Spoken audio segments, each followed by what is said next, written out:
जो outside Maharashtra students है, OMS candidate, उन्हें तो जेई के स्कोर के थ्रू ही अप्लाई करना होता है, लेकिन इसका फायदा हम महाराष्ट्र के बच्चे भी बहुत ज़्यादा लेते हैं।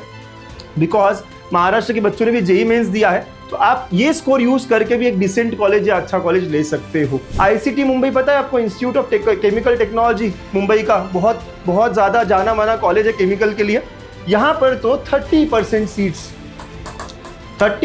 जेई के स्कोर के थ्रू फिल होती है। हेलो बच्चों, वेलकम टू गणित अंक। बच्चों, एमएचटी सीईटी का रिजल्ट अभी आना बाकी है, लेकिन जेई का स्कोर हमें पता है। तो क्या ये स्कोर यूज करके हम महाराष्ट्र के इंजीनियरिंग कॉलेजेस में एडमिशन ले सकते हैं?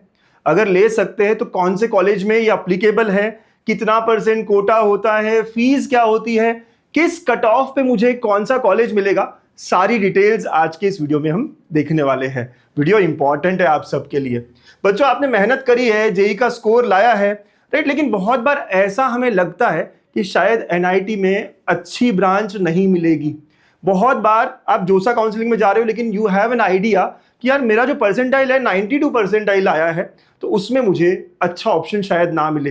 तो कई सारे बच्चे जानते ही नहीं है कि वो स्कोर आप यहाँ भी यूज कर सकते हो। महाराष्ट्र के इंजीनियरिंग कॉलेजेस में आप कैप प्रोसेस के थ्रू जेई स्कोर यूज करके एडमिशन ले सकते हो। बहुत सारे बच्चे जानते ही नहीं है। 5th ईयर है, बच्चे हमेशा पूछते हैं सर जेई का स्कोर भी अप्लीकेबल है क्या? बिल्कुल अप्लीकेबल है।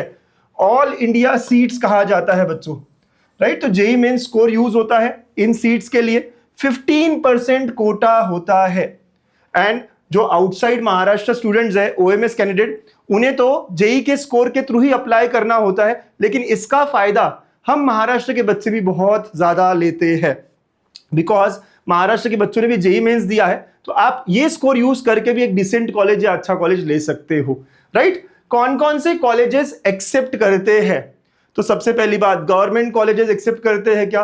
For example government college of Karad या गवर्नमेंट कॉलेज औरंगाबाद का यानी Sambhaji Nagar, right. Government college Amravati, government college Nagpur, ये एक्सेप्ट करते हैं क्या? तो नो, ये एक्सेप्ट नहीं करते। तो जेई के स्कोर के थ्रू आपको गवर्नमेंट कॉलेजेस में एडमिशन नहीं मिल सकता। गवर्नमेंट एडेड कॉलेजेस करते हैं क्या, जैसे वीजेटीआई?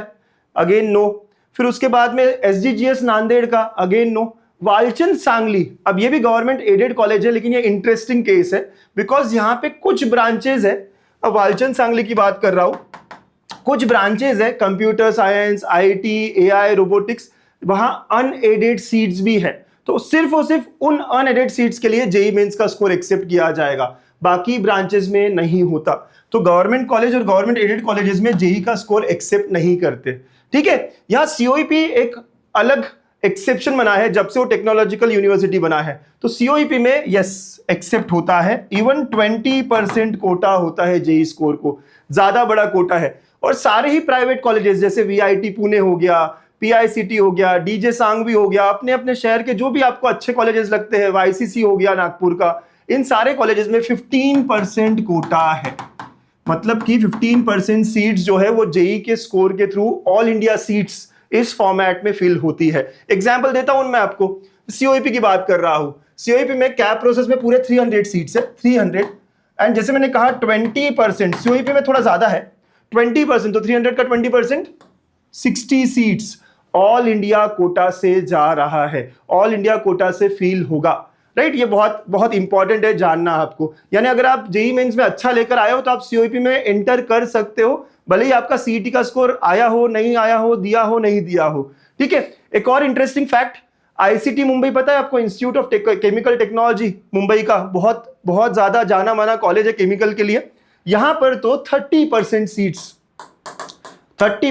जेई के स्कोर के थ्रू फिल होती है। यानी 75 है केमिकल इंजीनियरिंग में, तो उसका 30%, 23, राइट, 23 सीट्स जो है वो through all India seats fill होती है। इवन एलआईटी जो नागपुर का है, आपको पता है ना, एलआईटी नागपुर भी बहुत फेमस कॉलेज है केमिकल के लिए, राइट। अगेन यहां पर भी 30% सीट्स जो है, तो ये दो तीन एक्सेप्शन है, सीओईपी 20% एंड एलआईटी और आईसीटी 30%। बाकी सारे प्राइवेट कॉलेजेस में 15% कोटा होता है, राइट। तो let's be clear about this. तो ऐसे कई सारे बहुत इंटरेस्टिंग चीजें जो हमें पता होनी चाहिए इस पूरे जर्नी में, एंड यही काम हम डेल्टा 5.0 में आपके साथ करेंगे। ये हमारा काउंसलिंग बैच है, 5th ईयर है। कैप के थ्रू आपको एक कॉलेज लगना चाहिए, फिर कैप के बाद स्पॉट, ILS। हम चाहते हैं हर बच्चा 3-3 4-4 कॉलेज लेकर बैठे और फाइनली लास्ट डे हम डिसाइड करें कि इसमें से कौन सा कॉलेज हम ले सकते हैं या फाइनली लेना है। यस बच्चों, आपको पता नहीं है शायद, लेकिन एक बच्चा 2-2 3-3 कॉलेज में एडमिशन ले सकता है, कैप के थ्रू एक एंड फिर ILS के थ्रू, स्पॉट के थ्रू मल्टीपल कॉलेजेस में एडमिशन ले सकता है। आखिर में वो डिसाइड कर सकता है कहाँ कैंसिल करना और कहाँ नहीं। ये सारा गाइडेंस आखिरी दिन तक हम आपको इस काउंसलिंग बैच में प्रोवाइड करते हैं। तो आप देख सकते हैं लॉन्च कर दिया है हमने ऑलरेडी गणित अंक ऐप पर।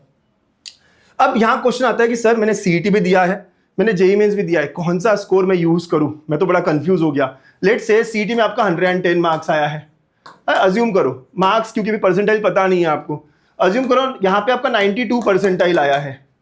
आप दोनों ही स्कोर से अप्लाई कर सकते हो। तो जब आप अप्लाई करते हो ना, you can use both score. Sir कैसे वर्कआउट होगा ये मैं बताता हूं ना आपको। आपकी कॉलेज लिस्ट है, अज्यूम करते हैं COEP CS से शुरू हो रही है, राइट, फिर आपने PICT CS लिखा है, फिर VIT CS लिखा है ना, हो सकता है या वालचंद भी है, तो वालचंद का कैंडिडेट है ना भाई, तो CS लिखा है, फिर VIT CS लिखा है, गर्ल अगर होती तो कमिंस भी लिखते आप, राइट, ऐसे आप लेकर आ रहे हो और आगे जाकर आपने लेटेस्ट से इसके बाद PCCOE CS लिखा है, ऐसे आपकी लिस्ट बन रही है ना, ऐसे आपकी लिस्ट बन रही है।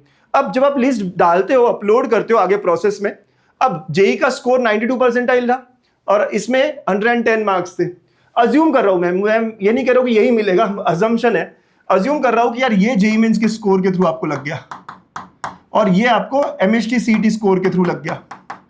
ये सॉफ्टवेयर अपने आप डिसाइड करता है कि CET के स्कोर के थ्रू क्या लग रहा है, JEE मेंस के स्कोर के थ्रू क्या लग रहा है और बेस्ट ऑफ 2 क्या है। तो अब ये दोनों पीछे चल रहा है ना, सॉफ्टवेयर में पीछे चल रहा है एंड फाइनली आपको ये अलॉट होगा। तो आपको पता चल जाएगा कि आपको VIT CS अलॉट हुआ है थ्रू योर JEE स्कोर। ठीक है, ये आपको समझ आ जाएगा। ठीक है, अंडरस्टूड। तो ये सॉफ्टवेयर अपने आप काम करता है, तो बस आपको अप्लाई करना है दोनों से। सर कैसे अप्लाई करते हैं? अगेन जब हम फॉर्म फिलिंग करेंगे तब वहां आता है do you want to apply through JEE score. कितना भी स्कोर आया हो, किसी का अगर 10-20 परसेंटाइल भी आया हो फिर भी अप्लाई करो, नुकसान कुछ नहीं है, राइट। तो अप्लाई करना होगा, यहाँ सिर्फ JEE मेंस का स्कोर कार्ड डालना होता है आपको, वो भी वो ऑटो फेच कर लेता है। कैसे करते हैं, क्या करते हैं, तो जब भी फॉर्म फिलिंग की बारी आएगी तब मैं आपको लाइव आकर बताऊंगा। ठीक है, तो डोंट वरी, बट अप्लाई जरूर करना। आज आप याद रखना कि JEE के स्कोर के थ्रू भी अप्लाई करूंगा, इससे मेरे कोई चांसेस हार्म नहीं होते। CET में जो मिलना था वो मिलेगा ही मिलेगा, JEE के स्कोर के थ्रू अगर अच्छा मिल गया तो बेटर ऑप्शन हो जाएगा।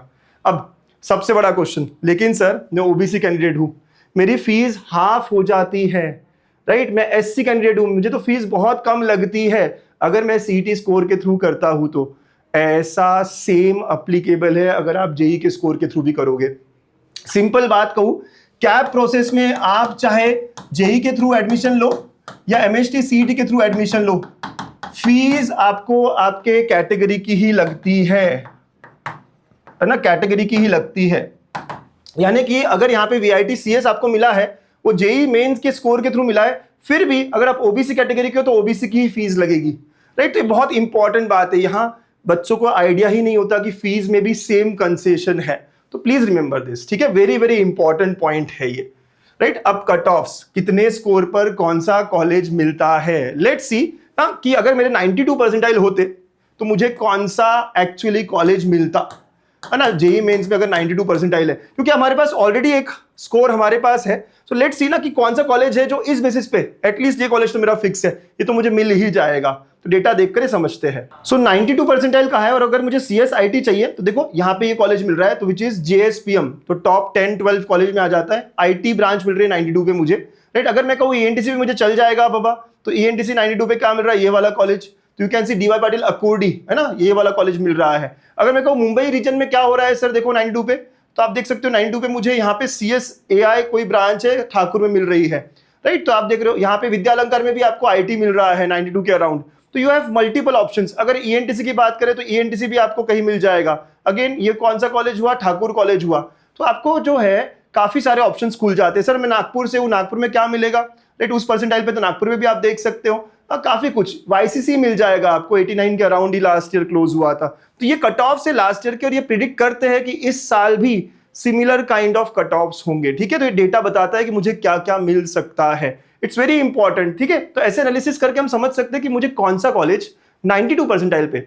मुझे पता है 92 परसेंटाइल पे मुझे जेई मेंस के जो कॉलेजेस है, एनआईटीज है, वहाँ एडमिशन लेना मुश्किल है, बट सीईटी में काफी सारे ऑप्शंस मेरे पास है। इवन 86 पे भी क्या हो सकता है, मेरे 76 है वो क्या हो सकता है। तो हम यहाँ लिस्ट बना सकते हैं कि मुझे जेई के स्कोर के थ्रू ये कॉलेज मिल रहे हैं। अब देखते हैं सीईटी में इससे बेटर है या कैसे है। इस तरह एनालिसिस करके हमें आगे बढ़ना पड़ेगा ताकि मुझे बेस्ट कॉलेज मिले। ठीक है, लिस्ट बनाते वक्त ये सब ध्यान रखना होगा। ओके बच्चा, तो ये सारी इंफॉर्मेशन मैं टाइम टाइम बताते रहूंगा। कोई क्वेरी हो, कोई क्वेश्चन हो, तो आई एम वेरी एक्साइटेड कि मैं वो सॉल्व करूं। आप बस मुझे व्हाट्सएप कर दो या कॉल कर दो ऑन दिस नंबर।